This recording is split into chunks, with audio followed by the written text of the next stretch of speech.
this is Gomich. I want to review Winnie the Pooh Blood and Honey 2, which I actually liked better than the first movie.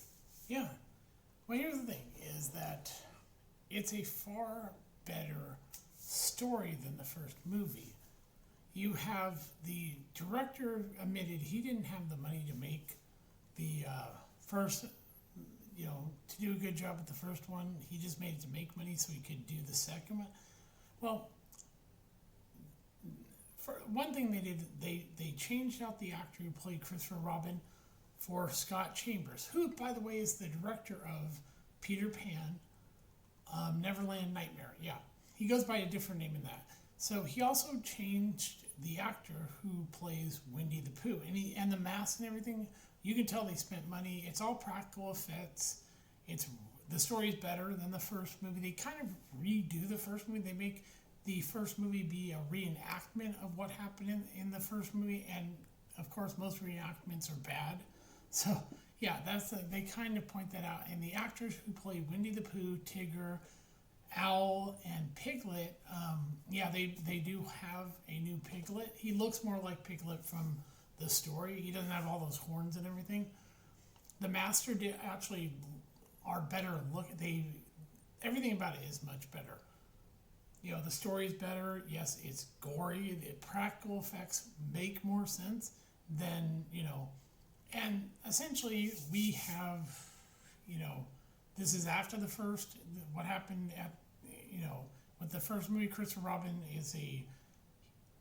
he's sort of dressed like a doctor at a hospital, and of course most people in the town think he's a murderer. They don't believe his story that Winnie the Pooh and Piglet killed all these people, so they think he's done it. And and like I said, his acting does a great job. Everybody's really good in this movie, from the actors playing the characters from Winnie the Pooh, Tigger, Owl, Piglet. They're all really good. And the other actors, they do a good job. The practical effects make this movie so much more bearable to watch than the first one. I hated the first movie. That CGI shit ruined the movie. And yeah, the story is, it's a year after what happened, and then we find, as the story goes on, he sees this janitor, what looks like a janitor, and it sticks with Christopher Robin.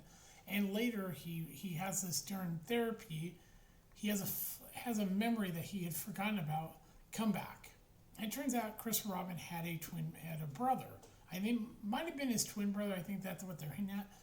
And he tells this to his parents, and his parents finally admit that yes, he had a brother who was abducted. They didn't know what happened to him. And we find out this janitor happens to be a genius. Let's just say he was a not medical doctor. He was a genius. He did gene splicing. So he abducted these kids and mixed them with animal DNA to create Winnie the Pooh, Tigger, and Owl. Yes, and there'll be other characters, because there's definitely a third one coming, and it gave him the ability to regenerate, unlike in that movie, which, by the way, does come in with this girl right here. No, that's his sister. I'm trying to remember which one it is. Here, it's hard to tell. She's his, I guess, kind of his girlfriend,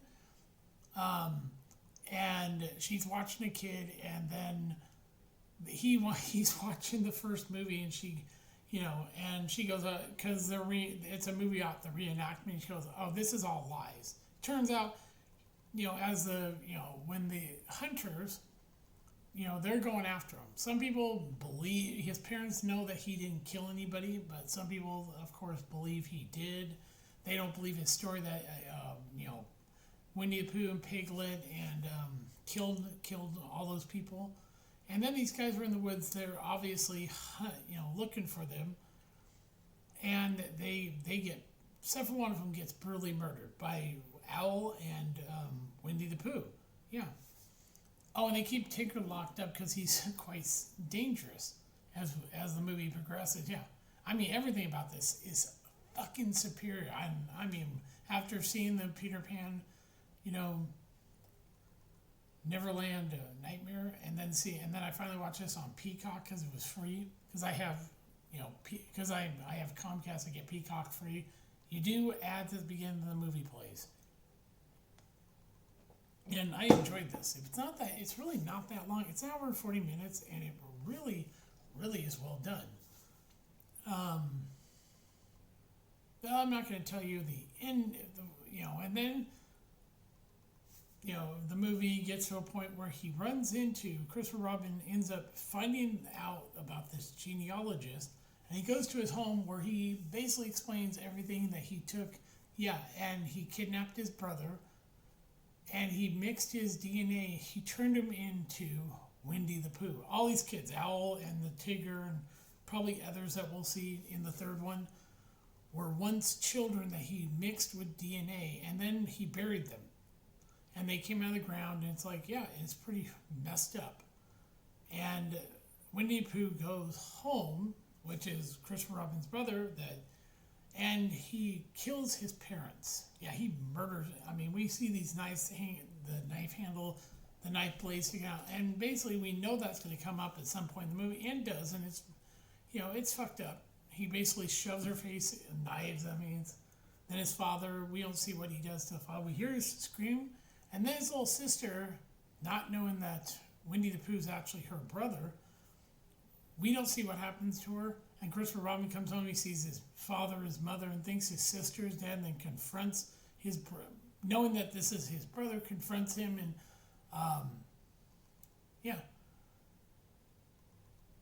and he can't bring himself to hurt him, and he just wants to know where his sister is. And then the final showdown takes place at this warehouse, I think.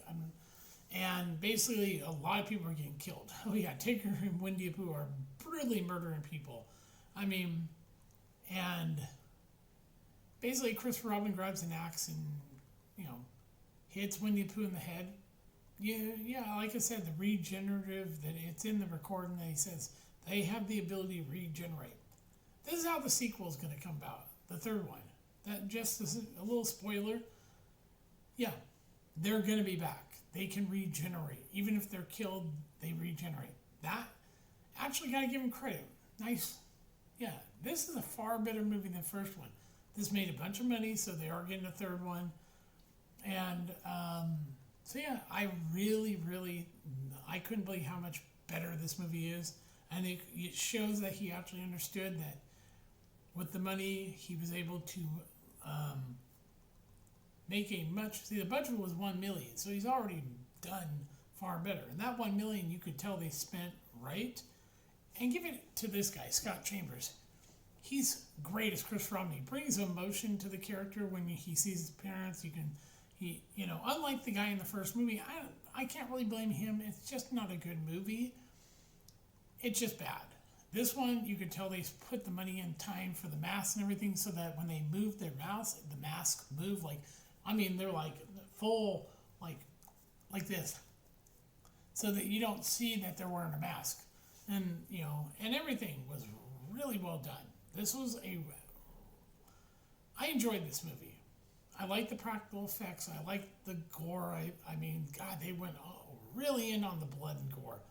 And, yeah, you can tell he learned a lot from the first movie, and it's like, yeah, so much better. I mean, everybody who played their characters were great. So, yeah, I highly recommend this movie. If you like the first movie, hate it. This one, it's like Smile. I hated the first Smile, loved the sequel. So yeah, I just wanted to do this real quick. So this is Gilgamesh. I will talk to you later. Bye.